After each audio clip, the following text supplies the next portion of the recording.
네, 안녕하세요. 반갑습니다. 이모영 목사입니다. 오늘 CCC 교재 우리가 크루닷컴 책을 같이 살펴봤고요. 그 중에서 헌신에 대한 책을 같이 보고 있습니다. 이제 전체 책의 마지막 시간인데요. 오늘은 하나님의 구원 계획에 대해서 같이 살펴보는 시간을 갖도록 하겠습니다. 결국 우리가 어떤 일에 헌신해야 하는가? 바로 하나님의 역사에 참여하는 것이죠. 하나님이 우리의 시대에 주신 우리의 사명이 있다는 것입니다. 그것이 무엇인지 하나님의 구원 계획을 우리 성경 창세기부터 쭉 살펴보면서 우리가 사는 지점이 바로 이런 것이구나. 우리가 해야 될 것이 복음과 어떤 관련이 있는지 같이 살펴보도록 하겠습니다.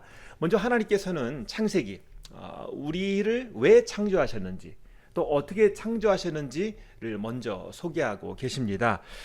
그런데 우리를 아름답고 또 하나님의 귀한 영광된 피조물로 만들어 주셨는데 그럼에도 불구하고 인간이 죄를 지음으로 인해서 하나님과 멀어지게 되는 이야기가 바로 창세기부터 나오고 있습니다. 그래서 선악과를 따먹고 죄를 지어서 하나님과의 관계가 단절되고 또 사람과의 관계가 단절되고 또 자연과의 관계도 단절되는 모습을 보게 됩니다. 그래서 결국 사람에게 죽음이라는 것이 찾아오고요. 그리고 서로 죄 때문에 미워하고 오해하고 싸우는 일이 발생하고 또 에덴 동산 가장 좋은 땅에 살지 못하고 그곳에서 나갈 수밖에 없는 그런 자연과의 단절도 이루어지는 것입니다. 그러면 에덴 동산에서 쫓겨나서 이제 잘 살았는가? 아니죠. 그 다음에 바로 아담의 아들들 가인과 아벨 가운데 살인 사건이 일어납니다. 그리고 이제 아담의 후손과 정확히 말하면 이제 아벨이 죽고 나서 셋이라든지 그 자손들을 통해서 오는 믿음의 계보가 있고요. 또 가인의 자손들을 통해서 어떤 하나님 없이 인간적으로 살아보려는 그런 계보가 이제 나눠지게 되는 것입니다. 그러면서 이제 가인 쪽에 그 자손들이 세워 낸 것이 바로 바벨탑이지요. 우리 창세기 11장 4절 말씀 보도록 하겠습니다. 그들은 또 말하였다. 자, 도시를 세우고 그 안에 탑을 쌓고서 탑 꼭대기가 하늘에 닿게 하여 우리의 이름을 날리고 온 땅 위에 흩어지지 않게 하자. 결국 자신들의 기술과 지혜로 세운 그 도시와 탑을 세우고 우리가 하나님보다 우리의 이름을 먼저 내자라는 것이 그들의 목표가 된 것입니다. 그들은 자기의 창조된 하나님의 섭리, 하나님의 뜻을 모르고 그냥 자기의 이름을 내는 것이 목표가 되었습니다. 하지만 하나님께서 그 바벨탑 공사의 언어를 흩으시고 공사가 중지되고 사람들은 온 사방으로 흩어지게 되는 것입니다. 결국 이 사건을 통해서 사람들의 무지 또 사람들의 한계를 드러내게 하신 거지요. 그들 스스로가 하나님이 될 수 없다라는 것을 알게 되었습니다. 그 후에 노아 시대에 또 노아의 홍수 심판이 있었지만 그럼에도 불구하고 여전히 사람들은 하나님을 멀리하고 죄를 짓고 살게 되는 것입니다. 그래서 하나님께서 한 사람을 택하셨는데 그 사람이 바로 아브라함이지요. 그래서 아브라함을 통해서 하나님께서는 거룩한 자손들을 거룩한 민족을 만들기를 원하셨습니다.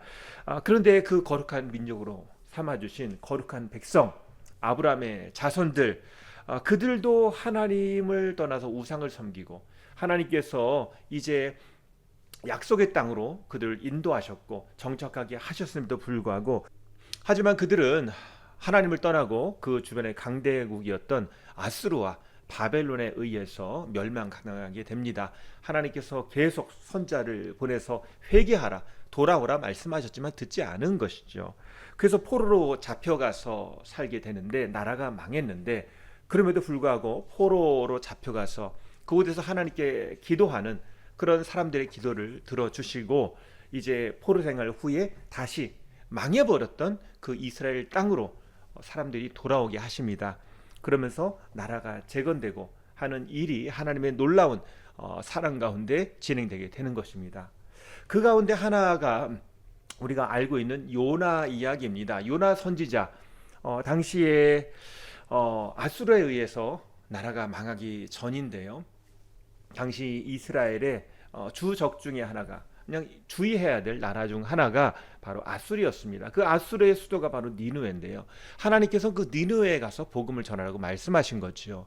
그런데 요나는 니느웨 아수르가 망하기를 원했습니다. 그래서 불순종하고 다시스로 갔죠. 그럼에도 불구하고 하나님께서는 이 요나를 결국은 니느웨로 가게 하셨고 그곳에 복음을 전하게 하셨습니다. 그런데 요나는 그것에 대해서 하나님 앞에 항변하지요. 왜 내가 저들에게 복음을 전해야 됩니까? 그럼에도 불구하고 어쩔 수 없이 그냥 대충 복음을 전하고 이제 니느웨 언제 망하느냐라고 멀리 관망하고 있는데 하나님께서 시들어가는 박농쿨을 통해서 하나님이 이 느느웨 사람들을 얼마나 아끼시는지를 알게 해 주셨습니다. 결국 요나 이야기의 주인공은 누구인가? 큰 물고기가 아니고요. 하나님의 마음입니다. 아무리 이스라엘에게 적이 되고 또 하나님을 믿지 않는 그런 이방 민족일지라도 하나님이 그들을 사랑하신다는 것입니다. 하나님의 마음이 결국 요나 이야기의 중심이라는 것을 알 수가 있습니다. 아무리 악한 자라도 하나님이 그들이 회개하고 돌아오기를 원하신다는 것입니다. 하나님의 마음을 어떻게 이해할 수 있는가? 결국 그 증거가 무엇입니까? 바로 가장 큰 증거, 그 아들 예수 그리스도를 이 땅에 보내주신 것이요. 그래서 그 아들이 이 땅에 오셔서 대신 죄 많은 사람들을 위해서 죽게 하심으로 인해서 하나님의 사랑을 보여주셨습니다. 하나님과의 관계 회복을 위해서, 하나님과의 그 사랑의 회복을 위해서 자기의 아들을 희생시키신 것입니다. 불순종이 계속되는 세상에 하나님이 더 큰 사랑으로 이 세상을 안아주신 거지요. 그래서 하나님이 이 세상을 이처럼 사랑하사 독생자를 주셨으니, 그러니까 바로 그 하나님의 구원의 그 계획, 구원의 은혜를 말하고 있는 성경 말씀이지요. 예수님께서는 이 땅에 오셔서 왕으로 오신 것이 아니라 가장 낮은 자의 모습으로 오셔서 가장 낮은 사람들을 사랑하시고 그들을 초청하셨지요. 죄인들, 가난한 사람들, 어린 사람들, 그런 사람들을 찾아오셔서 나는 이들을 부르게 왔다라고 말씀하십니다. 결국 모든 사람을 다 포용하기 위해서 죄인들을 부르기 위해서 이 땅에 오셨다라고 예수님께서 말씀하시고 또 그 말씀하신 대로 십자가에서 달려 돌아가셨습니다. 그리고 예수님이 하신 일이 무엇인가? 바로 제자들을 삼으셨죠. 예수님께서는 당시에 그 이스라엘의 유대인들을 또 바리새인들을 또 제사장들을 제자로 부르지 않으셨어요. 정말 제자라는 것은 자기가 뭔가 기득권이 있는 것처럼 그렇게 하고 예수님을 판단하고 주님의 말씀을 듣지 않은 사람이 아니라 예수님의 말씀을 듣고 회개하고 순종하는 사람이 진짜 제자라는 거지요. 오히려 그들은 제사장이나 바리새인들이나 서기관들은 열매를 맺지 못하는 무성한 잎을 가진 무화과 나무와 같았습니다. 뭔가 좀 무성하고 뭔가 있을 것 같은데 실제로 가보면 거기에 하나님에 대한 말씀에 대한 순종이었고 자기의 이익을 위해서 자기 어떤 종교 생활을 위한 도구로 그렇게 신앙생활을 하고 있는 것을 볼 수가 있습니다. 주님께서 정말 기뻐하시는 사람은 정말 예수님을 영접한 사람이라는 거죠. 주님의 말씀을 듣는 사람이라는 거죠. 주님을 따라가는 사람이라는 거죠. 그 사람들이 바로 제자입니다. 어린아이일지라도 가난한 자일지라도 죄인일지라도 그들이 제자가 될 자격이 있어요. 근데 이 바리새인들은 내가 자격이 있습니다라고 그렇게 말하지만 그것은 다 회칠한 무덤처럼 속은 썩어 있는데 겉으로만 경건한 척하는 거짓 경건이었죠. 진짜 거룩, 진짜 경건은 무엇인가? 바로 주님 앞에 나오는 것이에요. 주님 앞에 무릎 꿇는 거예요. 이게 진짜 거룩이고 경건이라는 것입니다. 영적인 원리는 무엇입니까? 예수님과 붙어 있는 거예요. 예수님을 영접하고 예수님과 함께하는 거예요. 그래야지 영적인 열매가 맺힌다는 것입니다. 그래서 예수님께서 말씀하셨죠. 나는 포도나무고 너희들은 가지다. 열매를 맺으려면 너희들이 나와 붙어 있어야 된다라고 말씀하셨습니다. 결국 예수 그리스도의 복음은 어떻게 전해지게 되었는가? 바로 예수님을 영접한 사람, 예수님을 받아들인 사람, 예수님을 따라간 사람, 제자들에 의해서 복음이 전해지게 되었습니다. 우리가 복음을 제대로 안다는 것은 내가 먼저 주님을 만나야죠. 그래야지 복음이 전해지게 되는 것입니다. 제가 며칠 전에 어떤 청년을 만나는데 저쪽 강남에 있는 그런 오래된 교회의 청년이었습니다. 그런데 참 안타깝다라고 얘기를 하더라고요. 옛날에 코로나 전에는 정말 청년부에 인원이 많았는데 이제는 청년들이 너무 적었다. 왜 그럴까 스스로 얘기를 하는 중에 그들이 정말 예수님을 만나서 신앙생활을 하는 것보다 종교 생활을 하는 것 같다. 뭔가 좀 우선순위가 있으면 하나님보다 자기 일이 먼저인 것처럼 그렇게 행동한다라고 얘기를 하고 있는 것입니다. 뭔가 좀 자기가 뭔가 좀 피해가 간다 싶으면 자기 일을 안 한다는 거죠. 교회를 안 한다는 거죠. 오늘 정말 우리가 제자가 되지 않으면 주님의 교회를 세울 수가 없습니다. 제자가 되지 않으면 뭔가 좀 어려운 일, 내 생각과 다른 일들이 일어나면 떠나가게 되었습니다. 예수님이 십자가에서 달려 돌아가셨을 때 제자들이 떠나갔죠. 도망갔지요. 베드로와 많은 제자들 그 자리에 없었죠. 왜 그런가요? 정말 예수님을 몰랐던 거예요. 부활하신 예수님을 만나고 나서야 그제서야 진짜 예수님의 말씀이 무엇인지를 깨닫게 된 거예요. 예수님을 정말 만나지 않으면, 예수님을 정말 믿지 않으면, 나의 구원자, 나의 주님이라고 믿지 않으면 그 사람은 제자가 될 수 없는 것입니다. 언제든지 떠나고 언제든지 배반할 수 있는 거죠. 그런데 정말 예수님을 만났다면 그들은 예수님을 증거하는 사람이 됩니다. 다니엘서 12장 3절 말씀 보면은요, 이런 말씀이 있습니다. 지혜 있는 사람은 하늘의 밝은 빛처럼 빛날 것이요 많은 사람을 옳은 길로 인도한 사람은 별처럼 영원히 빛날 것이다. 지혜 있는 사람, 복음을 전하고 그 진리를 전하는 사람은 별처럼 빛나는 사람이다 라고 얘기하고 있습니다. 예수님께서는 우리가 어두움에 빛을 주는 그런 빛된 사람이 되기를 원합니다. 왜 그러시는가요? 우리가 빛이 되기를, 또 우리가 이 세상의 소금 되기를 주님이 원하시기 때문인 것입니다. 그것이 바로 어떻게 가능한가? 주님을 전하는 거예요. 이제 복음이 전파되는데요, 이제 예수님께서 단순하게 제자들에게 복음을 전해라 라고 말씀하신 것만 아니라 그들에게 능력을 주셨죠. 어떻게 가능한가요? 바로 오순절 성령님을 통해서 그들이 새로운 충만함을 입었습니다. 사도행전 2장 4절 말씀 보시면요, 그들은 모두 성령으로 충만하게 되어서 성령이 시키는 대로 각각 방언으로 말하기 시작하였다. 성령님이 그들 가운데 임하셔서 하나님이 함께 하시는구나, 하나님이 힘을 주시는구나 하는 것을 직접 경험하고 그대로 살도록 그렇게 도와주셨다는 거예요. 성령님이 함께 하시는 그 은혜를 입은 것입니다. 지난주에 제가 그 성수동에 있는 한 교회 목사님 만났을 때 얘기를 들었는데, 그 목사님이 뭐 방언하라 뭐 그런 거에 대해서 거부감이 있었다고 합니다. 부흥회가 있어서 강사 목사님이 오셔서 여러분 방언 받아야 됩니다, 열심히 기도하십시오 라고 막 기도를 시켰대요. 통성 기도를 시켰는데 너무나 싫은 거예요. 그래가지고 막 내가 왜 이런 기도를 해야 되나 막 불평스럽게 그렇게 막 기도를 했는데, 어느 순간에 딱 눈을 떠보니까 시간이 한 3-4시간이 흘러버렸고요, 자기가 유일하게 마지막까지 남아서 그렇게 방언으로 기도하는 사람이었다. 사람들이 주변에서 자기를 지켜보고 있었다라고 그렇게 간증을 하시더라고요. 방언 받는 거 관심 없고 그런 거 싫어서 이런 거 싫어요 라고 불평 어린 기도를 했는데, 어느새 성령님이 방언하게 하셨고 3-4시간이 훌쩍 가게 그렇게 집중해서 기도할 수 있도록 도와주셨다는 거지요.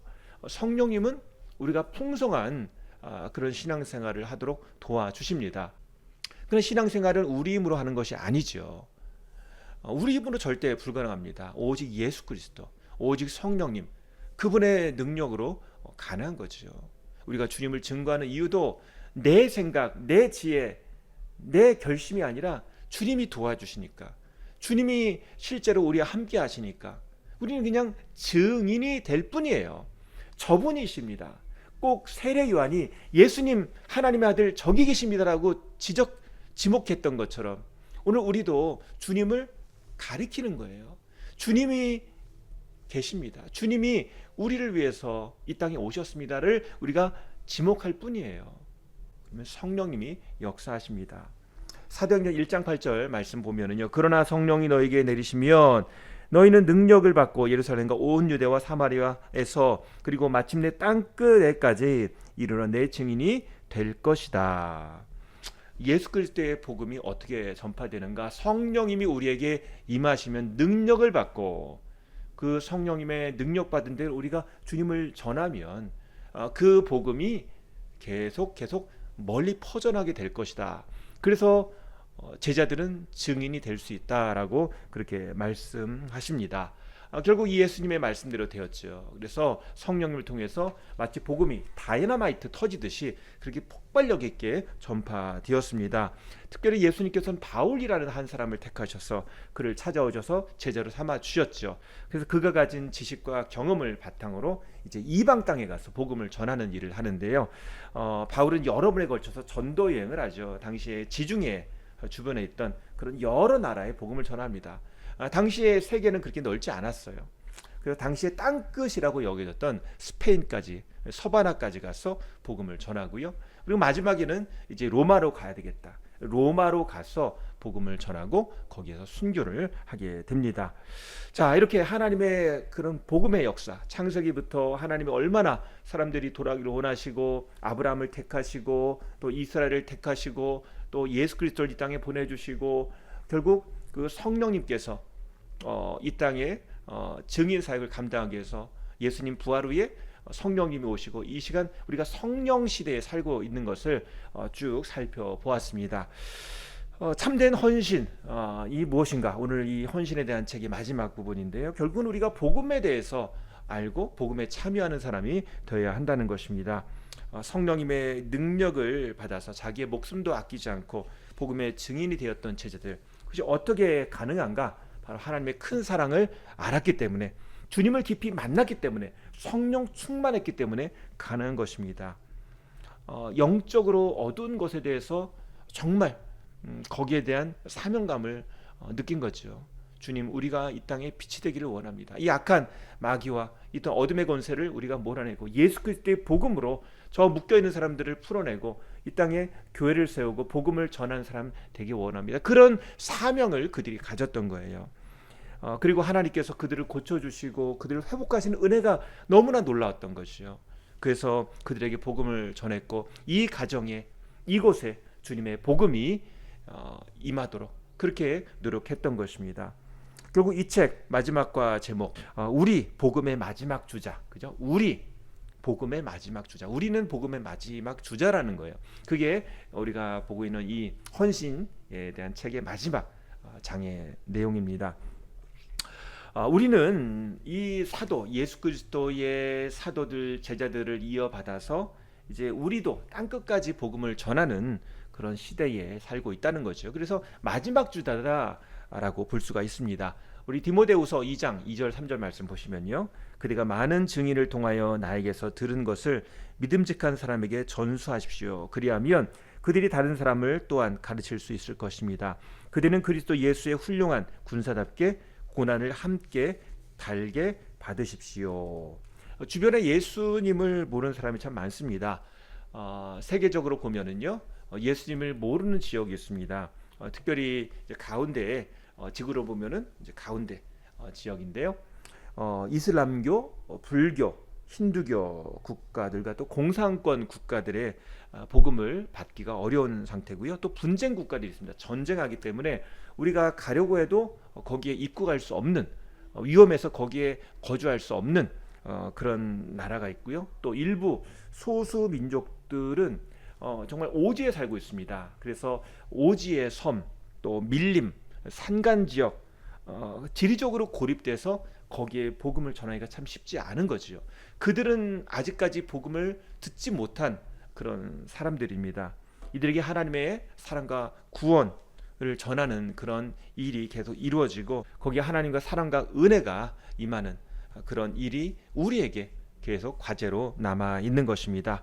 오늘 참된 헌신은 무엇인가?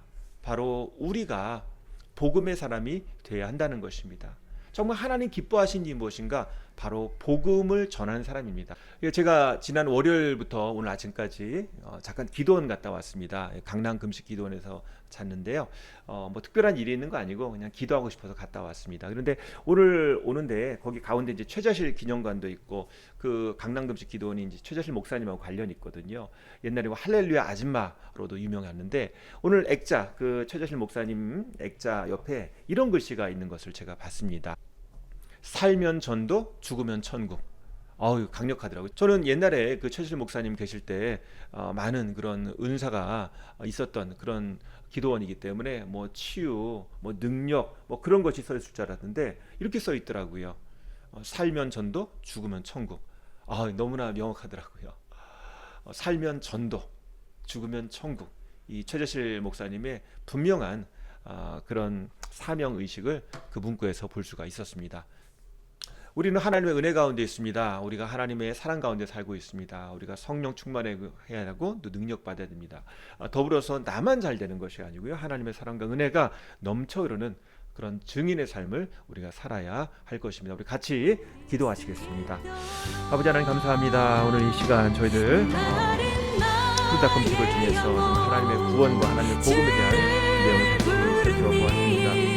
하나님께서 이 땅에 예수 그리스도를 보내시고 바로 우리에게 주신 사명이 있다는 것을 배웠고 그리고 그 사명을 감당해서 우리가 복음에 헌신되어야 되는 것을 배웠습니다. 하나님 복음의 사람 되게 하시고 믿음의 사람 되게 하시고 주님 안에서 제자 될 수 있도록 인도하여 주시옵소서. 기도하고 말씀드리는 우리 함께 하셔서 능력과 충만을 임하시고 하나님 도와주셔서 그들 가운데 생명의 하나님의 은혜의 능력이 있게 하여 주시옵소서.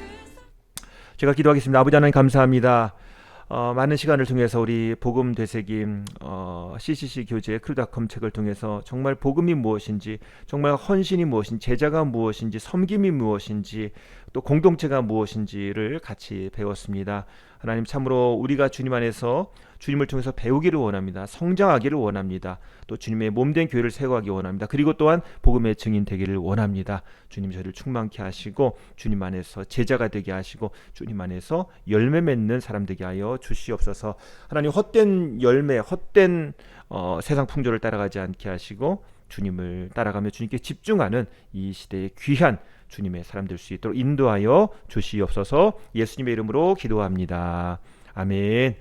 감사합니다. 그동안 수고 많으셨습니다. 다음 시간에 뵙겠습니다.